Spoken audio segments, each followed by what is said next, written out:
O vídeo de hoje traz as minhas impressões sobre El Niño 2023. O que a gente tem de concreto já? Qual a expectativa para os próximos dias, para os próximos meses? Qual a intensidade que a gente pode esperar desse El Niño? São todas as informações no vídeo de hoje, tá certo? Bora trabalhar!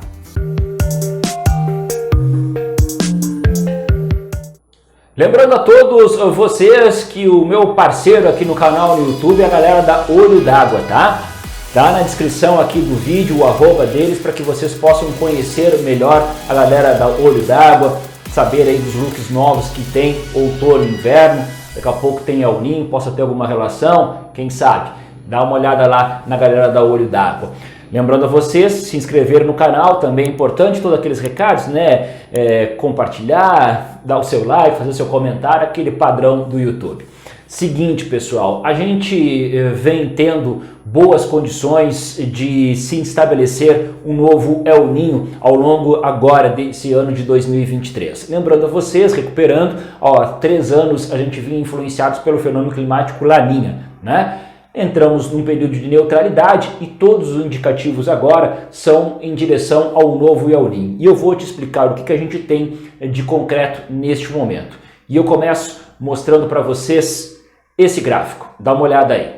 Pode, num primeiro momento, parecer um pouquinho mais complicado, mas não é, pessoal. E eu te explico. O que você vê aí são as temperaturas do Oceano Pacífico na linha do Equador, entre a região da Indonésia e a parte da América do Sul, né? Aonde se estabelece essa questão do El Niño, principalmente nesse vídeo, nessa animação que mostra a anomalia de temperatura, ou seja, pelas cores, água quente e água fria. Tá? Observe pela legenda. Então foque bem na região do Equador. Vejam que ao longo dos últimos meses as águas mais quentes começaram a aparecer bem aqui, ó, na costa da América do Sul. E aos poucos, nesses últimos meses, começou a se instalar esse comportamento ao longo aí do oceano. Vejam que essa parte mais amarela começa a chegar mais ou menos até o centro do oceano. Nesse outro gráfico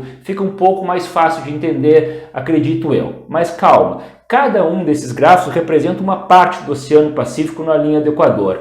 Então começa pelo o de baixo aqui, ó, Niño 1 mais 2. Vejam que em fevereiro começou a água a ficar mais quente do que o normal. Essa parte em amarelo indica isso. No Niño 3, que entra um pouquinho para dentro do oceano, se afasta da costa da América do Sul, em março essa água começou a ficar mais quente. O Niño 3.4 é bem o centro do oceano e essa é a principal área que a gente tem que monitorar. E já começou, especialmente no início de abril, a ter água mais quente. E vejam que até mesmo na parte do Niño 4, que já mais do centro do oceano em direção à Indonésia, começou a ter um maior aquecimento. Então mostra que a bacia do oceano começa a ter cada vez mais águas quentes. Então vamos lá.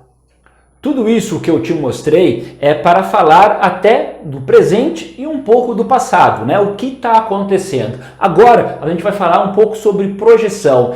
Essas águas quentes que a gente viu que estão se espalhando pelo oceano vão continuar dessa forma? Vai continuar acontecendo isso? Então dá uma olhada nesse outro gráfico, tá? Pode parecer um pouco mais complicado, mas eu te explico. Põe na tela. Seguinte, a gente vai focar os nossos olhos para a parte mais central, tá? Desse gráfico aqui, bem no meio, tá? Vejam que aqui é também a anomalia de temperatura do oceano, né? Do amarelo para o vermelho, água quente, o azul seria água fria. Foque no meio, que é a parte aqui do Oceano Pacífico que mais nos interessa. Só que aqui é uma água superficial e um pouco mais profunda. Então vejam que até em 200, 250 metros de profundidade a gente tem água quente. E isso é um suporte para indicar para vocês que a tendência de aquecimento do Oceano Pacífico, um dos indicativos do El Niño, deve permanecer nos próximos meses, tá? Então quando a gente olha para o período seguinte, dá uma olhada nesse outro gráfico, que projeta a anomalia de temperatura do Oceano Pacífico, bem na linha do Equador, maio, junho e julho. Vejam que toda essa região do Equador tem projeção de águas mais quentes, ou seja, também tem indicativo de permanecer com esse aquecimento nos próximos meses. Dito tudo isso para vocês, digo, nós vamos ter El Niño ao longo dos próximos meses. Se já não no final desse outono, ao longo do inverno. Intensidade. Deu até para perceber um pouquinho, apesar de não ser só isso, que é uma água bem mais quente do que normal, principalmente próximo da costa da América do Sul. É um dos indicativos para um El Niño de moderado a forte intensidade. Essa é a expectativa. Bom, quando que começa a influenciar? À medida que ele vai se estabelecendo, a gente vai tendo influência. Então, já muito provavelmente durante o inverno, mas principalmente o El Niño, ele interfere muito na chuva da primavera. Então, daqui de inverno até o final do ano, teria esta influência. Mas qual é a influência?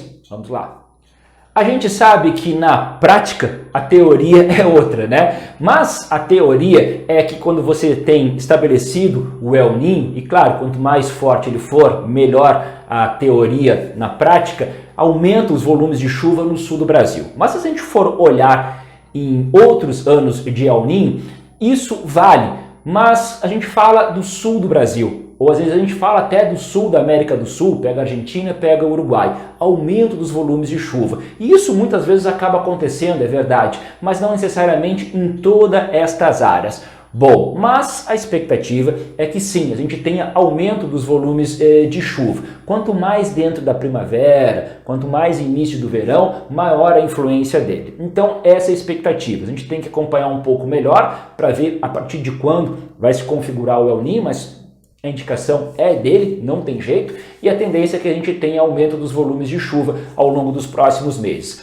A agricultura muitas vezes é favorecida por isso, mas a cidade sempre tem que ter um pouco mais de atenção, porque aumenta os volumes de chuva, aumenta muitas vezes a frequência de eventos extremos, daquela chuva muito forte, curta duração, que traz problemas estruturais, sempre temos que ter um pouco de atenção. Mas essa é a minha visão em termos de El Niño, que deve se confirmar nos próximos meses e influenciar o clima no sul do Brasil nesse ano de 2023. Tá certo? Qualquer dúvida, coloca aqui nos comentários. Abraço para todos vocês.